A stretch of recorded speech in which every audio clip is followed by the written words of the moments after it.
Reborn babies. Art, therapy, or obsession? In 2024, an unusual trend is captivating millions of people, especially women. They're not just collecting dolls. They're cradling them, naming them, dressing them, even taking them to the hospital. These aren't toys. These are reborn babies. What's happening here? Why are grown adults, many of them highly functional and mentally stable, treating lifelike dolls as if they were real children? This video takes a deep dive into the world of reborn babies. Is it art? Is it therapy?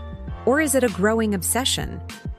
If you find this topic intriguing, don't forget to like this video, subscribe for weekly mind-expanding content, and comment below with your honest thoughts. Let's begin. Part 1. What are reborn babies?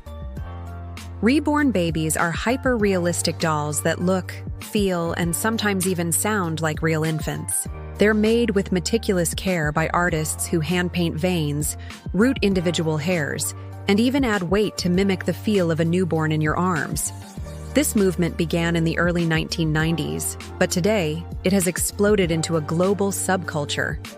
Entire communities exist online, where people share photos, give parenting advice, and even role-play motherhood. Part 2. The billion-dollar industry behind the reborn world. What started as a niche artistic expression has become a booming business. The reborn baby industry is now worth hundreds of millions of dollars, possibly even over $1 billion when factoring in global markets. Individual dolls can sell for $300, $1,000, or even $5,000 depending on the level of realism and the artist's reputation. Platforms like Etsy and specialized websites are flooded with orders. Top reborn artists have waiting lists several months long. Some collectors own dozens, worth tens of thousands of dollars in total. This isn't just a hobby anymore. It's a full-blown industry with artists, collectors, YouTubers, TikTok influencers, and now even AI-generated reborn baby models gaining traction online. Part 3. Art or escapism? The psychological appeal. So why are people drawn to reborn babies? For some, it's about craftsmanship. These dolls are art pieces, sculpted and painted with obsessive attention to detail. But for many others, it's deeper. Reborns offer emotional comfort. Some people use them to cope with trauma, such as miscarriage, infertility, or the loss of a child. Holding a reborn baby can trigger oxytocin release, mimicking the hormonal bond between a mother and infant. It's calming, grounding, even healing. Some therapists have cautiously supported the use of reborn babies in treatment for grief or anxiety. But the psychological line between healing and obsession can blur quickly. Part 4. When therapy becomes obsession. There are women who take their reborn babies to the park. Others strap them into car seats and drive them around.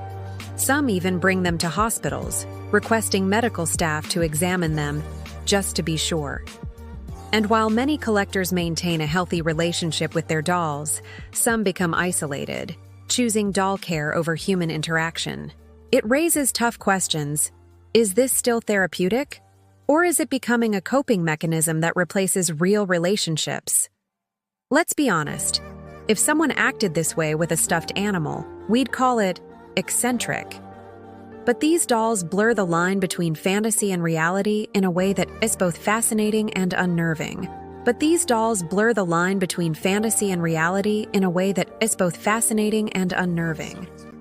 Part 5. Social media and the algorithmic fuel platforms like TikTok and YouTube are accelerating this trend. Videos of women bathing, dressing, or feeding their reborns routinely get millions of views. These videos trigger curiosity, empathy, and sometimes ridicule, driving engagement. And in the age of algorithms, engagement is king. The more we watch, the more this content is recommended. It becomes a feedback loop, normalizing behaviors that once seemed fringe. Is it a digital safe space for those who need healing or just digital rubbernecking? Part 6. Cultural reactions, from support to stigma. Cultural reactions, from support to stigma. Culturally, the response to reborn babies is mixed. Some see it as a harmless form of therapy. Others see it as deeply disturbing. Media outlets have run headlines like, "Women take dolls to malls and hospitals," or "The creepy world of reborn moms." But behind every headline is a person, often struggling with grief, loneliness, or anxiety. Maybe we should approach with less judgment and more curiosity. Part 7. The Neuroscience of Attachment. Let's bring in the science for a moment.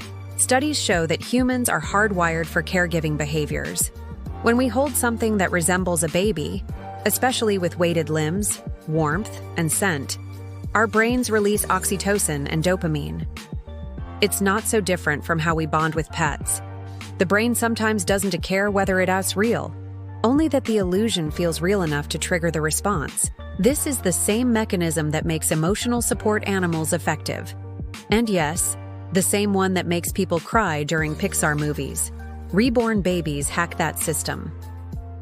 Part 8. The future of reborn culture. So where is this heading? With AI and robotics, the next generation of reborns may cry, breathe, move their fingers, or even respond to touch. The emotional realism is only going to increase.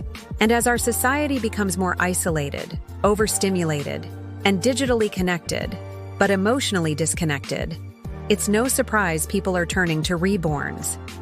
In some ways, they're not just baby dolls. They're emotional placeholders in a world where authentic connection is harder to come by. Maybe this trend says less about the dolls and more about us. In a world that feels increasingly artificial, disconnected, and overwhelming, reborn babies offer something surprisingly simple: presence, care, and emotional focus. So next time you see someone cradling a reborn, pause before judging. Ask, what emotional gap might this be filling? Share this video if it made you think differently. Like it if you felt something. And don't forget to subscribe for more content that explores the edges of the human experience. This is Just Habits. One habit can change everything.